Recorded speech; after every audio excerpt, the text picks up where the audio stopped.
300, let's go, boys! Give me them simulacrums. What do you guys think? How many? 231? One orb? Not too bad. 2 orbs? Yeah, okay. Okay. Wait, sound? Hello?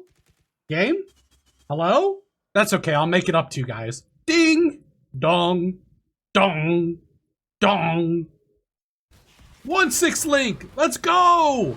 2, 3, 4, 5! 5 6 links, 1 screen! Why, hello there, Exile. Today we're covering the Delirium Mirror strategy. Now, this isn't my strategy, this is actually Tripolar Bear's strategy.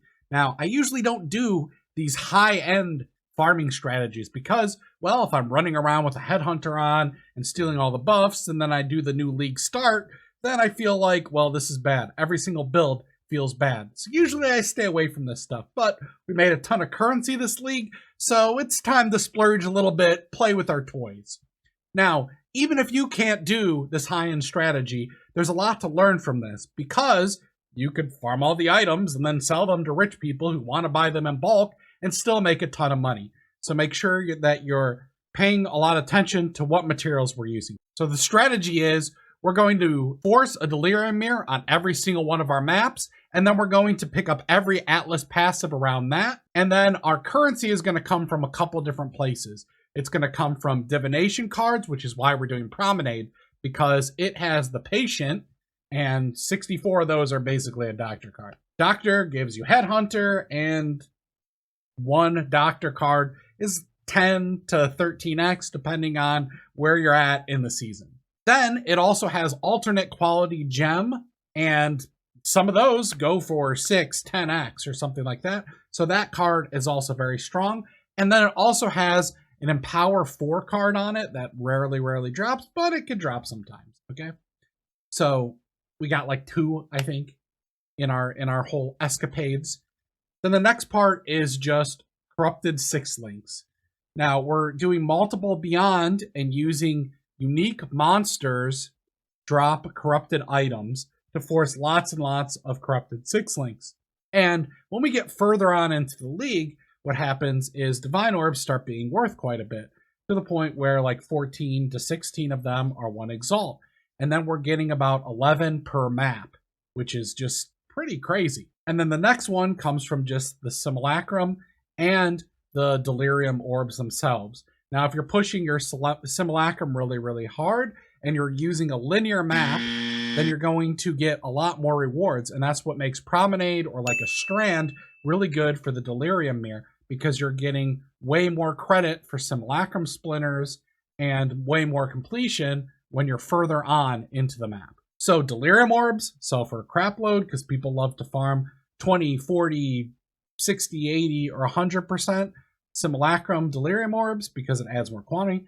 And then we also have, of course, the Simulacrums themselves, which aren't worth that much this league, but still they're worth like 60 to 70 C each. So like half an X in bulk, and getting almost 1 in map. And in some cases, we got a whole 1 in every single map is pretty darn good to help us cover a lot of the costs. So for this experiment, we ran 32 maps with Tripolar Bear's strategy.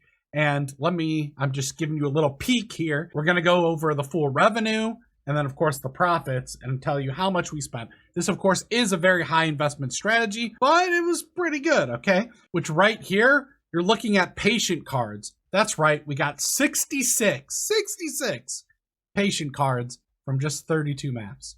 Pretty crazy stuff. Pretty good, okay? Look at these divines. Then we got some raw exalts. Let me quickly just go over all the little components you would need to set this up. So first of all, you need Promenade maps. You're going to want to chisel them, and then you're going to want to roll them until you have beyond on every map. Of course, I shouldn't have to explain this, but a lot of people will say, well, Simon didn't say, or something. So James says, make sure you're running mods that you can actually do. Scarabs. We're using Gilded Breach. The Breach one adds a bunch of breaches, yeah. Gilded Divination so that we can farm monkeys. The Divination cards, obviously. All right, Gilded Harbinger. We're adding a bunch of Harbinger. And then we're doing a Rusted Blight. Then for Sextants, we have Delirium Mirror. Unique monsters drop corrupted items, and that's what gives us all those 6 links. Beyond, and then Hunter Traders. If you do not have Elva master missions, you need to be using an Elva to force Elva on here instead of the hunted traders. Then for Kirik, we're doing Beyond. Then your choice of influence. Now I went with Searing Exarch ones because I didn't have good Chaos Res. And then if you are running those, the Burning Ground that they leave is very overtuned. So you're going to want to grab the immunity to Burning Ground on the Pantheon. And then, of course, Elva. Now that I walked you through what we're actually putting on, this is going to make a lot of sense. So obviously, Elva, we're putting that on each one. So there's a couple Elva things here. And that's what we're grabbing. That's this, and this, and this. This is why we're pathing this way. This is for the Blight, because we're using the Blight Scarab. Then there's Beyond, because we're doing 4x Beyond. One of the X Beyonds, I'm counting this as an X Beyond, but it's really all additive. But Beyond Cluster, Beyond, and Beyond. And then, of course, we're forcing the Delirium Mirror. Now, this is chance of a Delirium Mirror, but we don't care about chance of Delirium Mirror because, well, we're forcing it with the Sextant, so we don't have to use those. So this is around making it better, and then this is around more rewards and getting more Simulacrum Splinters and a chance for a boss here. And the bosses can drop unique cluster jewels, and some of them are pretty expensive. I didn't get any in this, but it's a nice bonus when it does happen. Then Harbingers, because we invested in that. And then Breach, you want this right here so that the breaches have more monsters and they open faster and close faster. Otherwise, you're going to be waiting all day for it. Then we're just picking up these for extra packs from whichever side that you choose, and that's where this comes in as well. Now, if I had extra points, I could go up here and have chances for extra altars and stuff, which would be really good. But I ran out of points, unfortunately. And then lastly, we picked up shrines just because it's really hard content, so you might as well get a free shrine with double effects that lasts a long time. It's a little bit of extra packs. Maybe I should have actually dropped that to grab this for more quant, but I didn't do that. All right, so you're probably wondering, well, was it actually profitable though? Okay, you just told us all this stuff. Was it even profitable? We're going over that right now. Okay, let's look at the money that we earned. Of course, we're going to have to then go into an Excel spreadsheet and subtract what we actually spent on each one to figure out our profit, right? A lot of people get confused on this and they think just, oh, I earned X amount, that's good. I mean, well, technically you can have a certain amount in revenue, but have spent way more. So you can have, oh, I made 80 exalts, but you actually spent 160 exalts on the material and you lost money, okay? So you got to make sure that you're actually making a profit. Very important.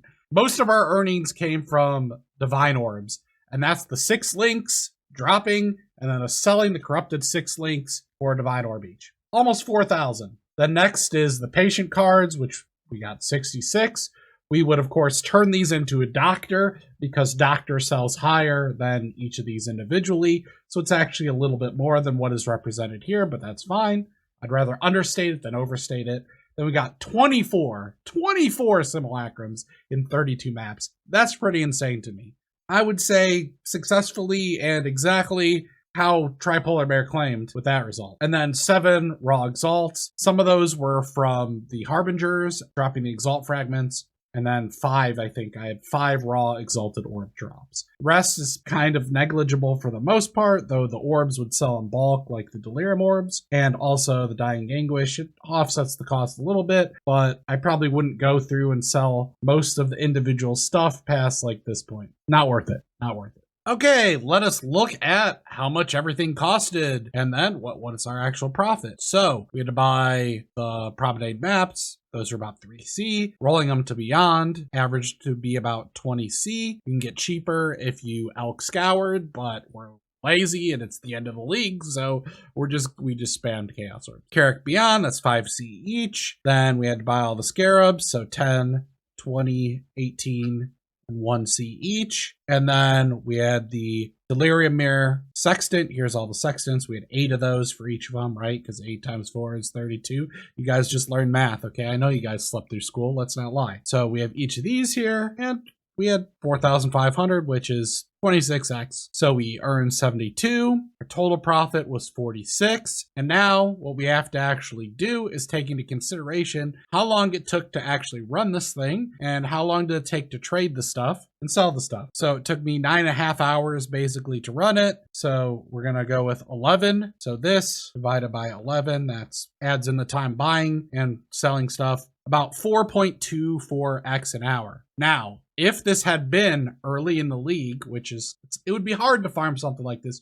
You need a really strong build. But if you hypothetically could, you probably would make way, way, way more profit than this, because a lot of those corrupted sixlings that I sold for 1 divine were actually really good and would have sold for like half an X each on the first like week or 2 weeks when people don't have rare sixlings. Overall, I found the strategy to be pretty fun, especially because I was playing a Wander and I was using Headhunter to steal buffs and stuff. If you want to farm this with something, you probably need to use a build that is either extremely high DPS and very defensive, or you probably need to cheese it with some Inspired Learnings or Headhunter, maybe Shrine shenanigans somehow in order to get through it. You probably also want some way to explode it, everything on the screen, either chain cascade it. Now, you could hypothetically use instead of the Hunter Trader Sextant, there's a Gloom Shrine Sextant that you can use in combination with the Gloom Shrine, and it basically gives Profane Bloom at 50% and adds extra chaos damage to everything. So maybe you could cheese that early in the league and get this going.